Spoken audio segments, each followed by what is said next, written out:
बोलती पुस्तके. ज्यांना वाचनाचा नाद, त्यांना बोलती पुस्तके घाली साद. आमचं चॅनल सबस्क्राईब करा आणि सबस्क्राईब करायला इतरांनाही सांगा. नमस्कार श्रोते मित्र हो, बोलती पुस्तके सादर करीत आहे लेखक श्री अर्जुन जाधव लिखित कादंबरी प्रेयसी एक आठवण. प्रकरण पहिले. दशरथ 10वीची परीक्षा देऊन मुंबईकडे आला. अनेक मोठमोठी स्वप्न उराशी घट्ट धरून त्या स्वप्नाला सत्यात उतरविण्यासाठी दशरथने मुंबई शहराची वाट धरली.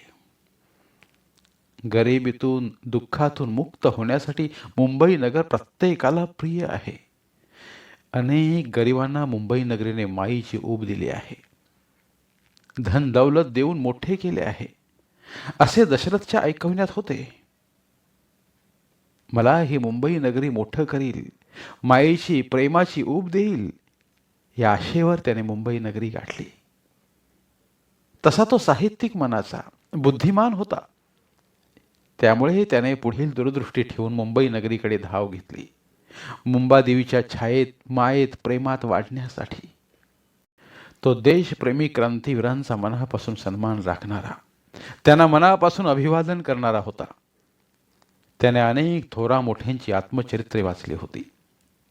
क्रांतीवीर, देशभक्त, देशप्रेमी कसे घडले, त्यांच्या आयुष्याचा जडण घडण्याचा आदर्श त्याच्या मनात खोलवर बिंबला होता.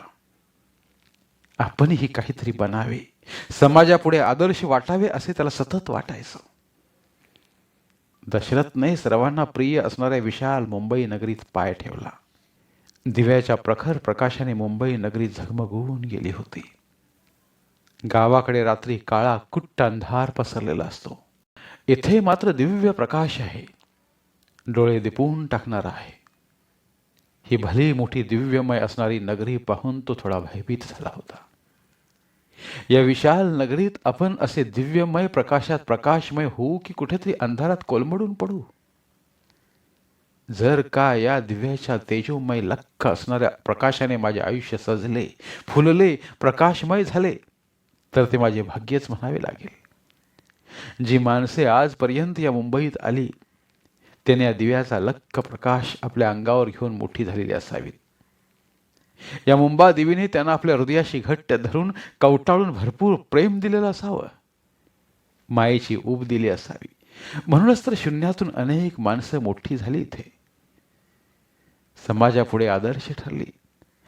आपणही या मुंबादेवीच्या मायेखाली मोठं व्हायचं, समाजापुढे आदर्श निर्माण करायचा, असा विचार त्याच्या मनात आल्याशिवाय राहिला नाही. दशरथचा हळूहळू जीव मुंबईशी एकरूप होऊन रमत होता. अधूनमधून गावाकडच्या आठवणी येत होत्या, पण मनाला म्हणाव्या तशा वेदना, यातना देणाऱ्या नव्हत्या. आता तो आपल्या आजूबाजूला राहणाऱ्या आपल्या वयातील मुलामुलींच्या ओळखी पाळखी करून घेऊन रमला होता. त्याला मुंबई आपलीशी वाटू लागली होती. 15-20 दिवस दशरथचे असेच घरात बसून निघून गेले. एक दिवस तो एक वर्तमानपत्राच्या प्रिंटिंग प्रेसमध्ये कामाला लागला. त्या प्रेसमध्ये तो वर्तमानपत्राचे बंडल, गठ्ठे बांधायचे काम करू लागला. वर्तमानपत्राची लाईन टाकायची कशी हेही त्याने शिकून घेतलं. सुरुवातीला हे काम त्याला खूप कठीण वाटू लागले, पण अंगवळणी पडल्यावर ते काम त्याला हलकं वाटू लागलं. महिना 600 रुपये पगार ठरला होता. रेल्वे पाससाठी 50 रुपये लागत होते आणि काकाला महिना 400 रुपये खानावळी द्यायची लागायची. गावी 100 रुपये पाठवायचे, 50 रुपये महिन्याभर खर्चाला ठेवायचे. महिनाभर कष्ट केलेल्या कष्टातून मिळालेल्या पगाराची अशी विल्हेवाट क्षणात व्हायची. दशरथ चैनीखोर मुळीच नव्हता. तो कष्टाळू धडपड्या होता. शाळा शिकत त्याने गावी आपल्या आईबापाला शेतात काम करायला मदत केली होती. दशरथ कमवा आणि शिका या धोरणाचा या लहान वयातही पुरस्कर्ता होता. ज्या कर्मवीर भाऊराव पाटलाने दीनदुबळ्या गरीब मुलांच्या शिक्षणासाठी रयत शिक्षण संस्थेची स्थापना करून कमवा आणि शिका हे ब्रीदवाक्य देऊन शिक्षणाचा दरवाजा उघडला होता, त्या महापुरुषाला तो आपलं दैवत मानत होता. त्या थोर देशभक्तामुळे, समाजहित जपणाऱ्या कर्मवीरामुळे खेड्यापाड्यातील गरीब मुले शिकायला घराबाहेर पडली. कमवा आणि शिका धोरणाअंतर्गत शिकू लागली, मोठी झाली. आणि मीही तसाच, अगदी तसाच कष्ट करून शिकणार, माझ्या आयुष्याला कलाटणी देणार, काहीतरी होण्यासाठी धडपडणार, असा दांडगा आत्मविश्वास त्याच्या अंगात भिनला होता. त्यामुळेच तर तो या मुंबई शहरात कमवा आणि शिका धोरणांतर्गत शिकायला आला होता. काम केल्याने माणूस मरत नाही, उलट तो काही चांगलं करायला पेटून उठतो, हे त्यांच्या आईचं वाक्य त्याने हृदयात जपून ठेवलं होतं. 10वीचा निकाल काही दिवसात लागणार होता. निकालाच्या दिवसाची वाट दशरथ आतुरतेने पाहत होता. तो दिवस कधी येतोय, कोणती किरणे घेऊन उगवतोय, भविष्याची उज्ज्वल सोनेरी किरणे आणतोय की अंधार. छे, माझ्या आयुष्यात अंधार येणार नाही. मी चांगले पेरले आहे, ते चांगलेच उगवणार आहे, असा त्याचा आत्मविश्वास त्याला सांगत होता. ज्या व्यक्तीचा आत्मविश्वास मजबूत, तो कधीच आयुष्यात अपयशी ठरत नाही. त्याला सदैव यशाची किरणे दिसत असतात. म्हणून माणसाने रोज मनात आत्मविश्वास निर्माण करून जगावं. यश आपल्या पायाशी खेळत असतं. निकालाचा दिवस उजाडला. दशरथच्या अंगावर सूर्याची सोनेरी किरणे पडली, तीही फुलाचा वर्षाव करणारी. तो आपल्या शाळेत पहिल्या क्रमांकाने पास झाला. गावाकडून आनंदमय आलेला फोन ऐकून तो जास्तच आनंदून गेला. आपणाला काबाड कष्ट करून आईबापाने शिकवलं, त्यांच्या कष्टाचे आपण थोडेफार का होईना सार्थक केलं, असं त्याला वाटू लागलं. मी पास झाल्याचा नको तेवढा आनंद आईबापाला झाला असावा. ती दोघं नक्कीच गल्लीत गावात साखर खोबरे वाटत असतील. माझा दशरथ पास झाला असा आनंदाने छाती ठोकून सांगत असतील. त्यांच्या आनंदाला सीमाच उरली नसेल. त्याने आपला आनंद द्विगुणित केला असेल. घरात असलेल्या माझ्या फोटोचे पटापटा मुके घेतले असतील. शाबास माझ्या लेकरा, आमचं नाव मोठं केलंस, केलेल्या कष्टाचं चीज केलास. माझ्या आठवणीने आनंदाश्रूही ढाळत असतील. घरावर आनंदमय फुले पांघरली असावी असा भास दशरथच्या मनात येत होता. दशरथचे मन आनंदाने फुलून आले. वर्गात पहिला आल्याचा सार्थ अभिमान वाटू लागला. रमाई नगरात ही खूप मुले मुली पास झाली होती, पण टक्केवारीच्या आकडेवारीत मागे होती. दशरथच्या काकाच्या खोलीच्या बाजूला कल्पना नावाची एक मुलगी राहत होती. ती मात्र 10वीत फर्स्ट क्लासनं पास झाली होती. हिची दशरथची ओळख झाली नव्हती. तिची आई शिक्षिका होती, त्यामुळे तिला खूप मार्गदर्शन लाभले होते. कल्पना आपण फर्स्ट क्लासने पास झाले आहे याचा आनंद गल्लीत पेढे वाटून साजरा करीत होती. गल्लीतील लहान थोर तिचे तोंड भरून कौतुक करीत होते. मुलगी असावी तर अशी आईबापाचं नाव रोशन करणारी. कल्पना गल्लीतील घराघरात पेढे वाटत दशरथ समोर आली. तिने दशरथला पेढा दिला. त्याने तो आपल्या हातात घेतला.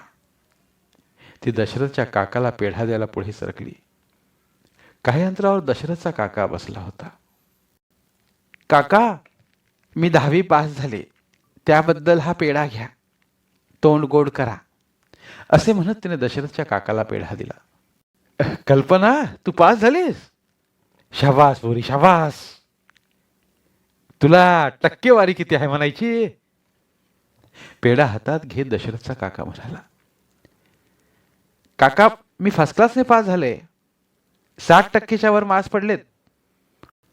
अग कल्पना, हा माझा पुतण्या दशरथशी 10वी पास झाला आहे, खूप हुशार आहे ग.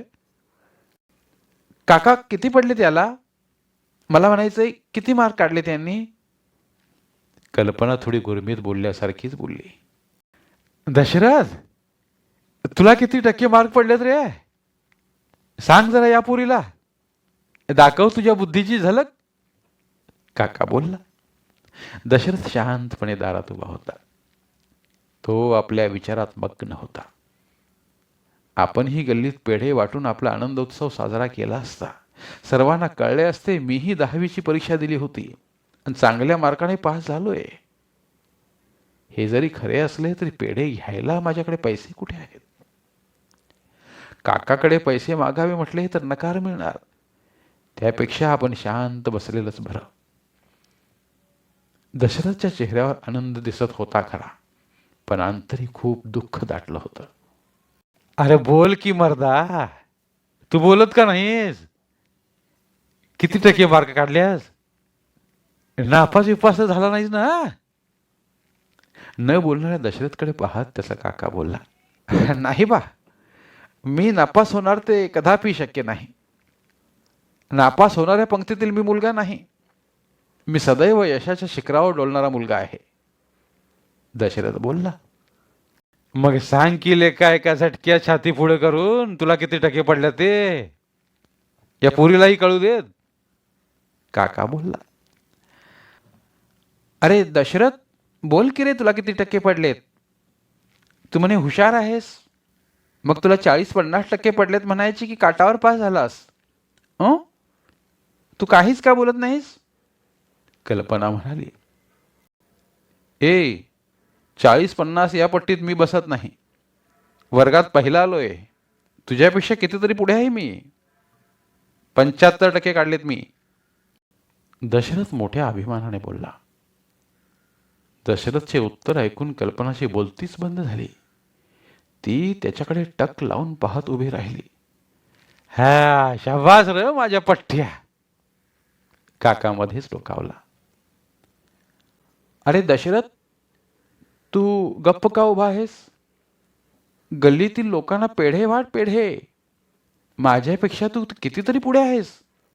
पेढे वाटून तू तुझा आनंद साजरा कर. तुझे यश सर्वांना कळू दे. माझ्यासारखे या गल्लीत तुझेही कौतुक होऊ दे. कल्पना अंतकरणातून बोलली, हे बघ कल्पना, मी जरी तुझ्यापेक्षा हुशार असलो, तुझ्यापेक्षा जास्त मार्क काढले असले, तरी तुझ्यासारखे पेढे वाटण्यासाठी मी तुझ्यापेक्षा खूप मागे आहे. मी आर्थिक दृष्टीतून कमजोर आहे. मला वाटतंय माझा आनंद मी साजरा करावा, सर्वांना पेढे वाटावेत, पण पेढे घ्यायला खिशात पैसे नको का? मी माझा आनंदोत्सव मनात साजरा करत आहे. दशरथ बोलला, दशरथ माझ्यापेक्षा जास्त टक्केवारी काढून तो आपला आनंद साजरा करू शकत नाही.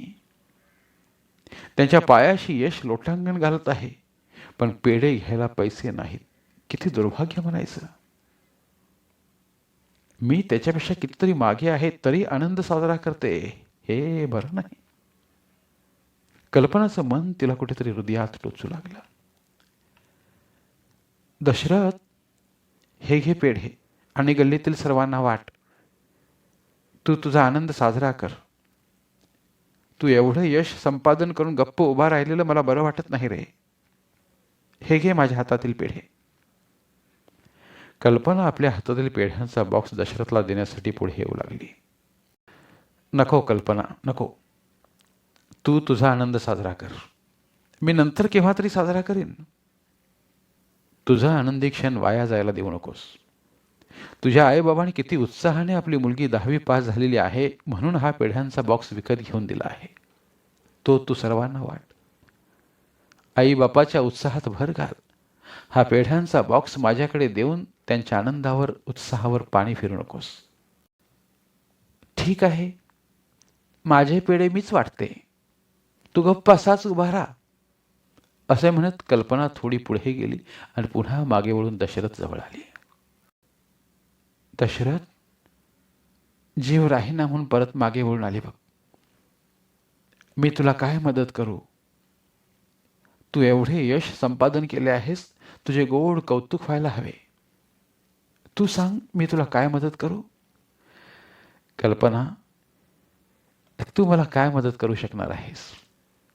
उगाच कशाला वेळ वाया घालवत आहेस? तू तुझे काम कर ना. उरल्या सुरल्या लोकांना पेढे वाट जा. दशरथ थोडा त्रासिक होऊन बोलला. कल्पना नको ते प्रश्न विचारित असल्यामुळे तो थोडाफार त्रासून गेला होता. दशरथ, जरा थांब. घरात जाऊ नकोस. तू आज पेढे वाटायलाच हवेत. मी माझ्या मम्माकडून तुला पेढे आणायला पैसे आणून देते, पण काही करून तू आज तुझा आनंद साजरा करायला हवास. बरं ठीक आहे, तुझी इच्छा असेल तसे होईल, पण एक अट आहे. तुझ्या मम्माकडील पैसे मला उसनवारी म्हणून पाहिजेत. मी ते महिन्याने पगार झाल्यावर परत करीन. हं? जशी तुझी इच्छा, असं म्हणत कल्पना आपल्या घरात गेली. कल्पनाने जराही वेळ काळ न लावता आपल्या आईकडून दशरथला पेढे आणण्यासाठी 100 रुपये मागून घेतले. ते 100 रुपये दशरथच्या हातावर ठेवले. ते 100 रुपये पाहून त्याला खूप आनंद झाला. हे घे 100 रुपये. जा जा आधी दुकानातून पेढे आण जा. कल्पना म्हणाली, अगं तू लगेच आणलीस? पैसे मागितल्यावर तुझी आई तुला काहीच बोलली नाही? माझी मम्मा काहीच बोलली नाही. तू पास झालास पण पेढे वाटायला तुझ्याकडे पैसे नाहीत. मम्मा 100 रुपये दे. माझ्या मम्माने मला लगेच दिले. पण तू का थांबलास? वेळ कशाला वाया घालवितोस? जा पेढे घेऊन ये. सर्वांना वाट. तुझा आनंद साजरा कर. दशरथने 100 रुपयाची नोट न्याहाळत न्याहाळत दुकानाकडे धाव घेतली. दुकानातून पेढे आणले आणि कल्पनाला सोबत घेऊन तो तिच्या घरात गेला. पहिला पेढा दशरथने कल्पनाच्या आईच्या तोंडात अगदी आनंदाने आई अशी हाक मारत घातला. डोकं टेकून त्या माऊलीच्या चरणी तो नतमस्तक झाला. आई, गल्लीत सर्वांना पेढे वाटून पुन्हा तुला भेटायला येतो हं? असं म्हणत दशरथ गल्लीत सर्वांना पेढे वाटायला गेला. गल्लीत दशरथ पेढे वाटत असताना त्याचा चेहरा आनंदाने फुलासारखा फुलला होता. तो फुललेला चेहरा कल्पना आपल्या हृदयात नकळत साठवून ठेवत होती. त्याचा तो आनंद, उत्साह पाहून तिला खूप खूप बरे वाटले. दशरथ गल्लीत सर्वांना पेढे वाटून कल्पनाच्या घरी आला. दशरथला पाहत कल्पनाची आई शांतपणे बसली होती. आई, तुझ्या मदतीने आणि सहकार्याने माझा आनंद मला साजरा करता आला. तू दिलेले पैसे मी महिनाभरात परत करीन. आत्ताच कुठे कामावर लागलो आहे. थोडाफार पगार आहे म्हणायचा. उशिरा पैसे देतोय म्हणून माझ्यावर राग मानू नकोस. तू दिलेल्या 100 रुपयाने माझा आनंदोत्साह वाढवला आहे.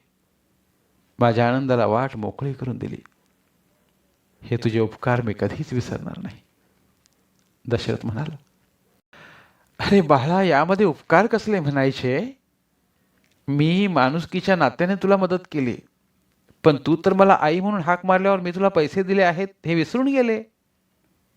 माझ्या एका मुलाला, विद्यार्थ्याला सहकार्य केले असे मला वाटते. आजपर्यंत मी आई हा शब्द माझ्यासाठी ऐकला नव्हता. माझी ही कल्पना मला आई म्हणत नाही, ती तर मम्माच म्हणते. कलियुगातली आहे ना ती. हिला आई म्हणायला संकोच वाटतो. हल्लीची मुलं मुली आपल्या जन्मदात्या आईला आईच म्हणत नाहीत. आई हा शब्द ऐकायला माझे कान आतुर झाले होते. ते तू पूर्ण केलेस. तुझ्यावर चांगले संस्कार झाले. आई या शब्दातील ताकद तुला माहीत आहे. यांना काय कळणार त्यातील महत्व? कल्पनाची आई अगदी आनंदीपणाने बोलली. कल्पनाची आई शिक्षिका असल्यामुळे विद्यार्थ्यांची नाडी तिला कळत होती. अनेक विद्यार्थी तिच्या हाताखालून शिकून मोठे झाले होते. त्यामुळे कोणता विद्यार्थी कसा आहे आणि तो पुढे आयुष्यात काय करेल याची तिला पूर्ण पारख करता येत होती. बाळा, पुढे काय करायचं ठरवलं आहेस? बघूया पुढे काय करायचं ते. कॉलेज करेन म्हणतोय. कमवा आणि शिका धोरणांतर्गत शिकायचं आहे. खूप इच्छा आहे मोठं होण्याची. पुढे सर्व काही देवाच्या स्वाधीन म्हणायचं. बरेच टक्के काढलेस. पुढे शिक, मोठा हो. माझा तुला आशीर्वाद आहे. मोठ्या माणसांचा आशीर्वाद लाभायला भाग्य लागतं. माझ्या जन्मदात्या आईवडिलांचा आशीर्वाद पाठीशी आहेच. तुझाही सदैव पाठीशी राहो आई, मी आयुष्यात यशस्वी होण्यासाठी. चांगल्या मुलाच्या पाठी सदैव मोठ्यांचा आशीर्वाद असतो. म्हणूनच तरी आपल्या आयुष्यात यशस्वी मोठी होतात. मला तुझ्या या यशावरून समजते की तू अनेक लोकांचा आशीर्वाद घेऊन मोठा होशील. मी तुला खात्रीपूर्वक सांगते, मी हाडाची शिक्षिका आहे. मी अनेक विद्यार्थी घडविले. मला चांगला अनुभव आहे. तू आयुष्यात यशस्वी होशील. अनेकांना यशस्वी करायला प्रयत्न करशील. धन्यवाद. उर्वरित कादंबरी पुढील भागात.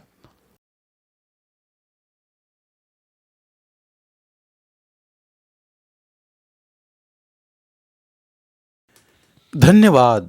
प्रिय श्रोते मित्र हो, आपल्यासाठी एक आवाहन. आमच्या चॅनलच्या प्लेलिस्ट विभागात तुमच्यासाठी शेकडो कादंबऱ्यांचे ऑडिओ बुक्स उपलब्ध आहेत. तिथे प्रत्येक कादंबरीचे सर्व भाग एकत्रित मिळतील. त्यामुळे सध्या सुरू असलेल्या क्रमशः कादंबरीच्या पुढील भागासाठी वाट पाहण्याची गरज नाही. तुमच्या वेळेनुसार तुम्ही संपूर्ण कादंबरी सलगपणे ऐकू शकतात आणि साहित्याचा आस्वाद घेऊ शकता. कृपया आमच्या चॅनलच्या होमपेजवर जाऊन प्लेलिस्ट चेक करा आणि तुमची आवडती कादंबरी निवडा. धन्यवाद.